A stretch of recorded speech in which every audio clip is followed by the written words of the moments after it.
ETF index mutual funds నేర్చుకుని stock మార్కెట్లో రాణించాలనుకుంటున్నారా? వెంటనే ఈ నెంబర్కి కాల్ చేయండి.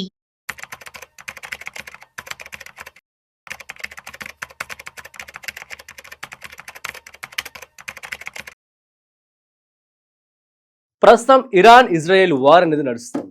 సో ఇటువంటి జియో పొలిటికల్ టెన్షన్స్ మధ్య సో ఇప్పుడు పెట్టుబడి పెట్టాలి అనుకునే వాళ్ళకి ఎంత సేఫ్, అదేవిధంగా ఆల్రెడీ పెట్టుబడి పెట్టిన వాళ్ళు సో ఎలా హోల్డ్ చేయాలి, అసలు వాళ్ళు భయపడుతూ ఉంటారు, ఏదే కామెంట్స్ అయితే రావడం జరుగుతుంది.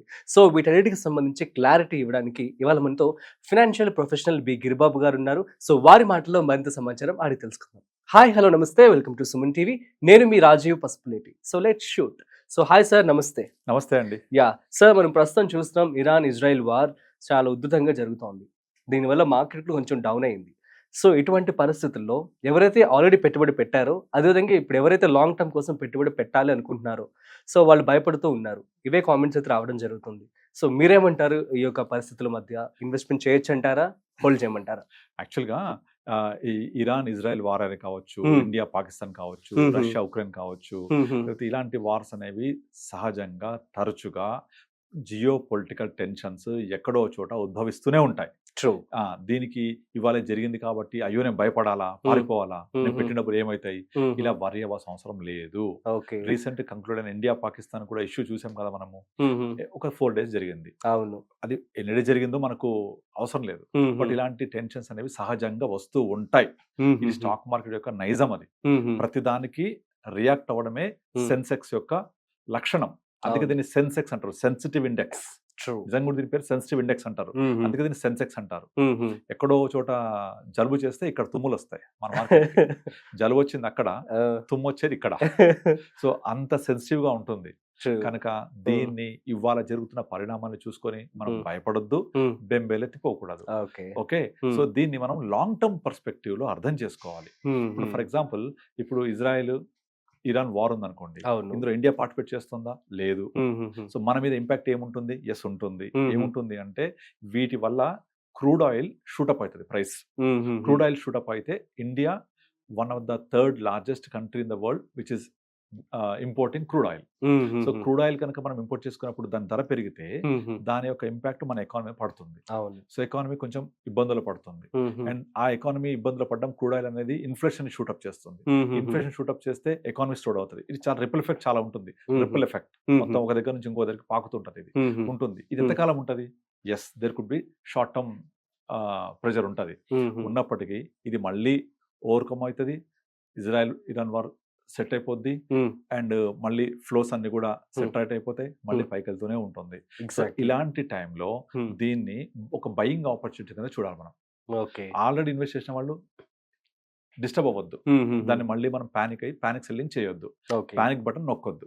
సో చాలా మంది ఏం చేస్తుంటారంటే, ఇప్పుడు ఇన్వెస్ట్ చేయకముందు చేయని వాళ్ళు అడుగుతుంటారు, నేను ఇన్వెస్ట్ చేశాను, నాకు గోల్ రీచ్ అయ్యేప్పటి వరకల్లా ఇట్లాంటి వార్ వస్తే డబ్బులు పోతాయా, మొత్తం పోతాయా అని చెప్తుంటారు. ఎస్, దట్ ఈస్ పాసిబిలిటీ ఉంటుంది. అది అందుకే ఏం చేయాలి, మనం ఎప్పుడైతే ఒక గోల్ పెట్టుకొని గోల్ టార్గెట్ ఓరియంటెడ్ గా ఇన్వెస్ట్ చేస్తున్నాం అనుకోండి, ఇన్వెస్ట్ చేసిన వాళ్ళకి ఒకటే చెప్తాను, నాకు చాలా మంది అడుగుతుంటారు, నేను కరెక్ట్ గా తీసే టైంలో పడిపోతే ఎట్లా, సో మరి మార్కెట్ ఎట్లా జరుగుతుంది ఏంటి క్వశ్చన్స్ అడుగుతారు. సో వాళ్ళ గోల్ ఏంటి, ఒక 10 years కా 15 years కా ఉందనుకోండి, భయపడక్కర్లే కదా. మీ గోల్ రీచ్ అవ్వడానికి కరెక్ట్ గా 6 months ముందు, ఓకే, 6 months ముందు లేక 1 year ముందు ఇక నేను గోల్ రీచ్ అవుతున్నాను. అది గోల్ అనేది ఎడ్యుకేషన్ అవ్వచ్చు, పిల్లల ఎడ్యుకేషన్ అవ్వచ్చు, పిల్లల మ్యారేజ్ అవ్వచ్చు, ఇల్లు కొనుక్కోవడం అవ్వచ్చు, ఏదైతే అది రీచ్ అవ్వడానికి ఒక 6 months లేదా 1 year ముందు నెమ్మదిగా మన పోర్ట్ఫోలియోని ట్రిమ్మింగ్ చేసుకోవాలి. ట్రిమ్మింగ్ చేయడం అంటే ఈక్విటీస్ ని తగ్గించుకుంటూ మెల్లమెల్లగా కన్జర్వేటివ్ ఈక్విటీస్ కి మూవ్ అయిపోవాలి. మూవ్ అయిపోయి మనం గోల్ రీచ్ అయినప్పుడు దాని నుంచి విత్డ్రా చేసుకోవచ్చు. ఇలా చేయడం వల్ల ఆటోమేటిక్ గా మన మీద ఉండే ప్రెజర్ తగ్గిపోతుంది. అంటే సడన్ గా మనం విత్డ్రా చేసే అవసరం ఉండదు, సడన్ మార్కెట్ ఫాల్స్ ఇంపాక్ట్ ఉండవు. ముందు నుంచే మనం దాన్ని ప్లాన్ చేసుకుంటూ రావాలి. సో మేము అలాగే చేస్తూ ఉంటాం. చాలా మంది ప్రతి ఒక్కళ్ళకి నేను ఒక ఫైల్ క్రియేట్ చేసుకుంటాను. అందులో వాళ్ళ గోల్ ఏంటి, నీడ్ ఏంటి, ఎప్పుడు టైం ఫ్రేమ్ ప్రకారంగా చేస్తుంటాను. ప్రతి ఒక్కళ్ళకి ఇన్వెస్ట్ చేయగానే ఒక మిషన్ వాళ్ళకి అలర్ట్ చేస్తాను. Mission 2030, mission 2035, mission children marriage, mission 1.5 crore valuation, ఇలా మేము క్రియేట్ చేస్తాం. వాట్సాప్ లో వాళ్ళు క్రియేట్ చేసి ఆ మిషన్ టార్గెట్ రీచ్ అవ్వడం ఎంత దూరం ఉంది, ఎక్కడికి వెళ్తున్నాం, మనం ఎలా ప్రయాణం చేస్తున్నాం, దాని ప్రకారం వెళ్తూ ఉంటది. ఇక మిషన్ రీచ్ అయ్యేటప్పుడు చాలా మంది నాకు యూఎస్ నుంచి కాల్ చేస్తుంటారు రెగ్యులర్ గా. వాళ్ళు అడిగే ఒకటే ఫస్ట్ క్వశ్చన్ ఏంటంటే, రాబోయే నెక్స్ట్ 5 to 10 years మధ్య ఒక్కొక్కళ్ళు ఒక పీరియడ్ చెప్తారు. మేము ఇండియాకి వచ్చేద్దాం అనుకుంటున్నాం. ఇండియాకి రాగానే మళ్ళీ నా రెజ్యూమ్ పట్టుకొని నేను తిరగకూడదు జాబ్కి. నాకు ఒక ప్యాసివ్ ఇన్కమ్ తక్కువ ఒక 3-4 lakhs రావాలి. ప్యాసివ్ ఇన్కమ్ మినిమం రావాలి. నా పిల్లలు ఎడ్యుకేషన్ అవన్నీ అయిపోవాలి. నేను ఇల్లు ఓన్ హౌస్ ఉంది, కొంతమందికి లేదు. ఇలా ఒక 3-4 lakhs వాళ్ళకి రిక్వెస్ట్ చేస్తుంటారు. ఇంత కావాలంటే మేము కార్పస్ ఎంత జనరేట్ చేయాలి. ఎంత కార్పస్ జనరేట్ చేస్తే మాకు ఒక 3-4 lakhs మంత్లీ వస్తుంది. నేను చెప్తాను వాళ్ళకు, ఇంకొక పాయింట్ యాడ్ చేయండి ఇక్కడ, మీరు 10 years ఇండియాకి వచ్చినప్పుడు 3-4 lakhs వస్తే మీ వయసు ప్రకారంగా మీరు ఇంకొక అంటే ఒక 40 years వాళ్ళు నాతో మాట్లాడుతుంటారు ఈ విధంగా ఎక్కువ. ఒక 10 years అంటే 45-50 ఇండియాకి వచ్చేసారు యుఎస్ నుంచి. కానీ 50 తర్వాత ఇంకో 30 years బతుకుతాం కదా. 30 years పాటు మీ కార్పస్ మీకు ఎవ్రీ మంత్లీ ఇన్కమ్ ఇస్తూ ఉండాలి. అవును. కనుక ఇప్పుడు 3 లక్షల మంత్లీ ఇన్కమ్ ఇచ్చింది అంటే ఒక 5 years తర్వాత కనీసం ఒక 30% పెరగాలి. ఎగ్జాక్ట్. మళ్ళీ ఒక 5 years తర్వాత ఇంకో 30 పెరుగుతుండాలి. కనుక మీరు 50 years వచ్చేప్పటికి మీకు ఒక 4 lakhs 5 lakhs ఇన్కమ్ కావాలి అనుకుంటే దాన్ని ఎవ్రీ 5 years పెంచుకుంటూ పోవాలి. ఓకే. పెంచుకుంటూ పోవాలంటే మీ కార్పస్ ఇప్పటి నుంచే ఎలా ఉండాలి, మనం ఎంత జనరేట్ చేయాలి, ఇవన్నీ ప్లాన్ చేస్తాం మేము. ప్లాన్ చేసినప్పుడు ఇలాంటి వార్ వచ్చింది, లేకపోతే ఇంకోటి వచ్చింది, రెసెషన్ వచ్చింది, ఆర్థిక మాంద్యం వచ్చింది, లేకపోతే మన సడన్ గా ఇన్ఫ్లేషన్ వచ్చింది, కోవిడ్ లాంటివి వచ్చాయి అనుకోండి, దాన్ని మనం ఆపగలమా? ఆపలేం. బట్ రెడీ అయి ఉండాలి దానికి. ముందుగానే ప్లాన్ చేసుకుంటూ వెళ్ళాలి.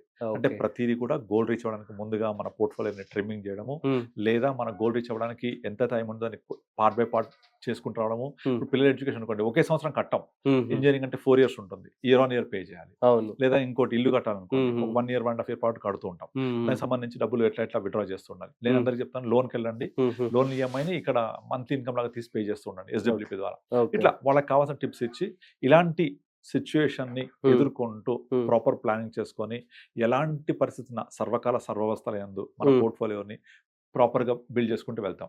సో ఇలాంటి సిచ్యుయేషన్ వచ్చినప్పుడు నా గోల్ ఇంకా చాలా సంవత్సరాల తర్వాత ఉంది అన్నప్పుడు వరి అవ్వాల్సిన అవసరం ఉంది, యాడ్ చేయండి, ఇంక్రీజ్ చేయండి. మనం ఎప్పుడు భయపడాలంటే ఇండియా పాకిస్తాన్ లాగా అవబోతుంది, ఇండియా బంగ్లాదేశ్ లాగా అవుతారేమో, ఇండియా శ్రీలంక లాగా అవుతారేమో, నెక్స్ట్ మన పొలిటికల్ స్టెబిలిటీ లేదు, చాలా పొలిటికల్ అన్సర్టనిటీ ఉంది, అన్రెస్ట్ ఉంది అన్నప్పుడు ఇన్వెస్ట్ చేయకండి. అది లేదు కదా. ఇండియా ఒక 2-3 years back we are the 6th largest economy. We surpassed UK. We came to 5th largest economy. Recently we surpassed Germany surpass చేసి మనం ఇప్పుడు 4th largest ఉన్నాం ఇప్పుడు. సో మన మీద 4 countries పెద్దవి ఉన్నాయి. We are 5th largest economy. So 5th largest economy మనం. ప్రపంచానికి కోవిడ్ వచ్చినప్పుడు అందరు మన చైనా వైరస్ ఇస్తే మనం వ్యాక్సిన్ ఇచ్చాం ప్రపంచం అంతానికి. దగ్గర 60-70 దేశాలకు వ్యాక్సిన్ సప్లై చేసాం. ఇప్పుడు మన హానరబుల్ ప్రైమ్ మినిస్టర్ ఎన్నో కంట్రీస్ కి ఫుడ్ పంపించారు ఆ టైంలో. సో మనం ఒకళ్ళకి ఇచ్చే స్థితిలో ఉన్నాం. India is an a fantastic growth story. ఆ గ్రోత్ స్టోరీలో పార్టిసిపేట్ చేయడం కోసం, ఆ గ్రోత్ స్టోరీలో మమేకమయ్యడం కోసం ప్రయత్నం చేయండి. ఇప్పుడు for example American economy almost ఒక $40 trillion ఎకానమీ. మనం ఎంత చిన్నది, 3.5 to 4 trillion, 1/10 of that size. ఎంత చిన్న ఎకానమీ అంటే ఎంత గ్రోత్ స్టోరీ ఉందో అర్థం చేసుకోండి. సో ఈ గ్రోత్ స్టోరీలో వికసిత్ భారత్ 2047 కి వెళ్ళేటప్పటికి ఇండియన్ ఎకానమీ తక్కువ ఒక $50 trillion వెళ్తుంది. $50 trillion ఎకానమీ అంటే ఇప్పుడున్న 3.5 trillion 50 అంటే అప్పటికి యుఎస్ పెరుగుద్ది. అట్లీస్ట్ మనం ఎవరితో కాంపిటీషన్ వద్దు, మనం గ్రో అవుతున్నామా లేదా అది చూస్తే చాలు కదా. మనం గ్రో అవుతున్నాం. ఇప్పుడు 3.5 trillion ఉంది, అప్ టు 3.5-4 trillion ఉంది ఎకానమీ సైజు. 50 trillion అయింది అంటే ఆల్మోస్ట్ ఒక 12-13 times అయినట్టే. 12-13 times ఎకానమీ గ్రో అవుతే మన మార్కెట్స్ ఇంకొక 5 times ఎక్స్ట్రా గ్రో అవుతాయి. ఒక 20 times పెరుగుతాయి మార్కెట్స్ 20 times పెరుగుతాయి. మ్యూచువల్ ఫండ్స్ 25 times పెరుగుతాయి. ఎప్పుడు కూడా మార్కెట్ ని బీట్ చేస్తారు మ్యూచువల్ ఫండ్ యాన్యువల్ రిటర్న్ తీసుకుంటే. లాస్ట్ 25 years లో నిఫ్టీ 25 times పెరిగింది. 1000 has become 25. But so many mutual funds which have generated more than 100 times. So many mutual funds.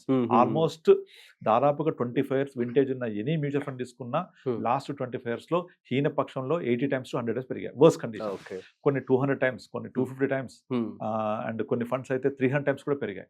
Whereas Nifty has grown 25 times. అందుకే index ఫండ్కి వెళ్ళొద్దు అని చెప్తాను అందరికి నేను. So అంత గ్రోత్ స్టోరీ ఉంది మనకి ఇంకా రావాల్సింది. కనుక ఇవన్నీ జస్ట్ అసలు చూసి వరి అవసరమే లేదు. ఇన్వెస్ట్ చేసిన వాళ్ళు, చేయబోయే వాళ్ళు take this opportunity to invest. So అప్పుడు ఇండియా గ్రోత్ స్టోరీ పార్టిసిపేట్ చాలా లో వాల్యుయేషన్స్ లో మీకు ఎన్ఏవిస్ దొరుకుతాయి. లో వాల్యుయేషన్స్ లో లో ప్రైస్ దొరుకుతుంది. ఫ్యూచర్ గ్రో అవుతుంది కదా. ఒకటి గుర్తుపెట్టుకోండి, మీరు పనిచేసే కంపెనీ ప్రైవేట్ కంపెనీ, పనిచేసే ఏరియా ప్రైవేట్ ఏరియా. అంటే గవర్నమెంట్ లో ఇప్పుడు ఎవరు కూడా ఎక్కువ జాబ్స్ లేవు, ఎక్కువ చేయట్లేదు, ఎక్కువ గవర్నమెంట్ జాబ్ కోసం పడితపించట్లేదు ఎవరు. అంతా ప్రైవేట్ సెగ్మెంట్ లో చాలా ప్రాపర్ గా వెళ్తున్నారు. ఎన్నో స్టార్ట్అప్స్ వస్తున్నాయి. దగ్గర నా దగ్గర ఉన్న ఇన్ఫర్మేషన్ ప్రకారం 150,000 స్టార్ట్అప్స్ లైన్ అప్ అయి ఉన్నాయి ఇండియాలో. అందులో Hmm. ఒక 5% లిస్ట్ అయితే కూడా ఎంత వెళ్తుంది మార్కెట్? ట్రూ. ఎన్ని కంపెనీస్ ఉన్నాయి ఇంకా రావాల్సినవి, చాలా స్టోరీ ఉంది, ఎవాల్వ్ అవ్వాల్సింది. అంత వెళ్తున్నప్పుడు దీనికి India has its own potential to grow. దానికి మెయిన్ స్ట్రెంత్ ఇండియన్ పాపులేషన్. అవును. నెంబర్ 2, పర్ క్యాపిటల్ ఇన్కమ్ పెరుగుతున్నప్పుడల్లా మన యొక్క పొటెన్షియల్ ఆఫ్ గ్రోత్ పెరుగుతూ ఉంటది. ఇప్పుడు జపాన్, యుఎస్ఏ, చైనా వీటి పర్ క్యాపిటల్ ఇన్కమ్ $2,000 నుంచి అన్ని కూడా $8,000, $10,000 వెళ్ళాయి. ఈ వెళ్ళిన జర్నీ చాలా ఫాస్ట్ ఉన్నది ఈ కంట్రీస్ అన్నిటికి.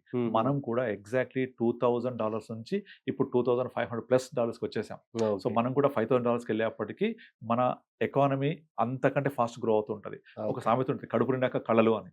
సో మన కడుపు నిండిపోయింది ఇప్పుడు కళా ప్రదర్శన చేస్తూ ఉంటారు. అంటే మోర్ స్టాండర్డ్ ఆఫ్ లైఫ్ కావాలి, మోర్ కంఫర్ట్ లైఫ్ కావాలి, మోర్ గ్రోత్ స్టోరీ కావాలి. సో ఆటోమేటిక్ గా పెరుగుతూ ఉంటుంది ఇండియా. కనుక ఇవి ఇరాన్ ఇజ్రాయెల్ వార్ కానీ ఇంకోటి కానీ టెంపరీగా ఇబ్బంది పెట్టేవే తప్ప గ్రోత్ ఈస్ పర్మనెంట్.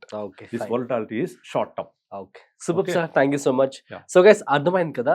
సో ఇప్పుడు ఎవరైతే ఇన్వెస్ట్మెంట్ చేశారో, ఎవరైతే ఇన్వెస్ట్మెంట్ చేయాలనుకుంటున్నారో, ఈ జియో పొలిటికల్ టెన్షన్స్ అనేవి కూడా ఎప్పటికప్పుడు ఉంటూనే ఉంటాయి. సో ఇవన్నీ కూడా temporary, but growth is permanent అని చెప్పి గిరిబాబు గారు చెప్పడం జరుగుతుంది. సో మీ అందరికీ అర్థమైందని చెప్పి అనుకుంటున్నాను. That's it. సో మరొక ఇంట్రెస్టింగ్ కాంటెంట్తో మళ్ళీ కలుద్దాం. అంతవరకు చూస్తూనే ఉండండి సుమన్ టీవీ.